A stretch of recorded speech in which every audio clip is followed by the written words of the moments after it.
بسم اللہ الرحمن الرحیم۔ السلام علیکم۔ حضرت اکرمہ رضی اللہ تعالیٰ عنہ فرماتے ہیں کہ ایک ملک کا بادشاہ بہت ظالم اور کنجوس تھا۔ اس نے اپنے ملک میں یہ اعلان کر دیا کہ کوئی بھی کسی فقیر یا مسکین کو کوئی چیز صدقہ نہیں کرے گا، کوئی کسی غریب کی مدد بھی نہیں کرے گا، اور اگر کسی نے ایسا کیا تو اس کے ہاتھ کٹوا دیے جائیں گے۔ یہ خبر سن کر لوگوں میں خوف و ہراس پھیل گیا۔ اب ہر کوئی کسی کو بھی صدقہ دینے سے ڈرنے لگا۔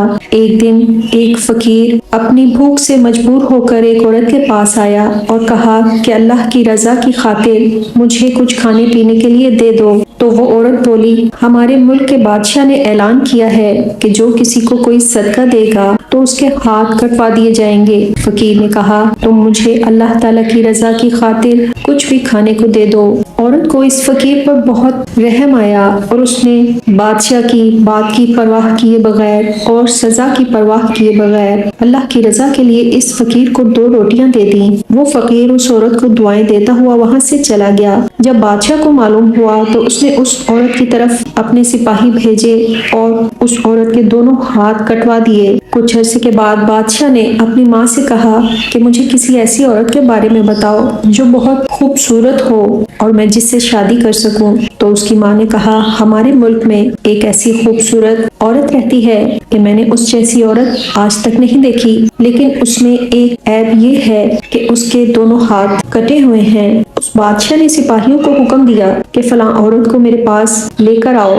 اس لیے چند سپاہی گئے اور اسی عورت کو بادشاہ کے پاس لے کر آ گئے جس کے ہاتھ فقیر کو روٹیاں دینے کی وجہ سے کاٹ دیے گئے تھے۔ جب بادشاہ نے اس عورت کو دیکھا تو اس عورت کی خوبصورتی نے بادشاہ کو حیرانی میں ڈال دیا۔ بادشاہ نے کہا، کیا تم مجھ سے شادی کرنا چاہتی ہو؟ تو عورت نے کہا کہ مجھے کوئی اعتراض نہیں ہے، اگر تم مجھ سے شادی کرنا چاہتے ہو تو مجھے منظور ہے۔ چنانچہ دونوں کی شادی ہو گئی اور وہ ہنسی خوشی اپنی زندگی گزارنے لگے۔ لیکن بادشاہ کی دوسری بیویاں حسد کی آگ میں جلنے لگیں اور ان کے دل میں یہ بات بیٹھ گئی کہ بادشاہ کے سامنے اب ہماری کوئی قدر و قیمت نہیں رہی جتنی اس غریب اور نئی دلہن کی ہے۔ چنانچہ وہ ہر وقت یہی فکر کرتی رہتی کہ اس نئی دلہن کو بادشاہ کی نظروں میں گرا دیا جائے، لیکن وہ کچھ بھی نہ کر پائیں اور اپنے ارادے میں کامیاب نہیں ہو سکیں۔ پھر اچانک بادشاہ ایک دن کسی محاذ پر روانہ ہو گیا اور وہاں اسے کافی دن دشمنوں سے لڑنا پڑا۔ تو بادشاہ کی بیویوں کو یہ بہت اچھا موقع مل گیا۔ انہوں نے بادشاہ کو خط لکھا کہ تمہارے بعد تمہاری نئی دلہن نے تمہاری عزت کو داغدار کر دیا ہے اور وہ بدکار ہو گئی ہے۔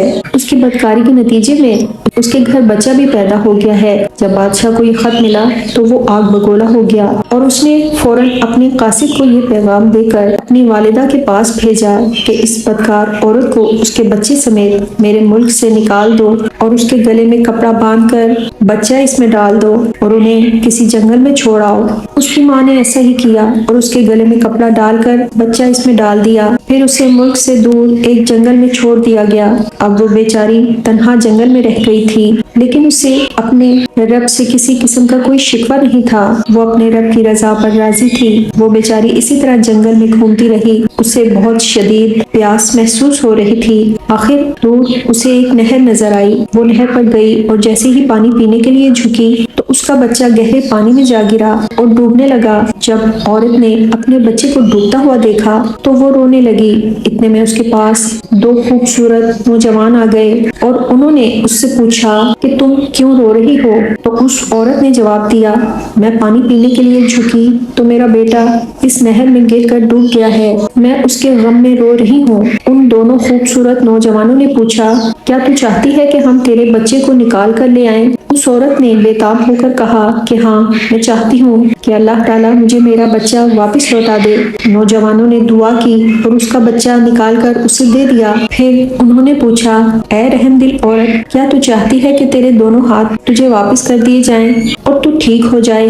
اس نے کہا، ہاں، میں چاہتی ہوں کہ میں ٹھیک ہو جاؤں۔ پھر ان دونوں نوجوانوں نے دعا کی اور اس کے دونوں ہاتھ بالکل ٹھیک ہو گئے۔ عورت نے اللہ تعالیٰ کا شکر ادا کیا اور حیران ہو کر ان نوجوانوں کو دیکھنے لگی کہ جن کی برکت سے اسے ڈوبا ہوا بچہ بھی مل گیا اور اس کے ہاتھ بھی اسے دوبارہ واپس مل گئے تھے۔ نوجوانوں نے پوچھا کہ اے عظیم عورت، کیا تو جانتی ہے کہ ہم کون ہیں؟ عورت نے کہا نہیں، میں نہیں جانتی۔ عورت کا جواب سن کر انہوں نے کہا کہ ہم تیری وہی 2 روٹیاں ہیں جو تو نے ایک مجبور فقیر کو دی تھیں۔ سبحان اللہ۔ اللہ پاک ہمیں بھی اپنی رضا کی خاطر صدقہ دینے کی توفیق عطا فرمائے اور ہمارے لیے جنت کا راستہ آسان بنا دے، آمین۔ اگر آپ کو ہماری ویڈیوز پسند آتی ہیں تو چینل کو سبسکرائب اور لائک ضرور کریں۔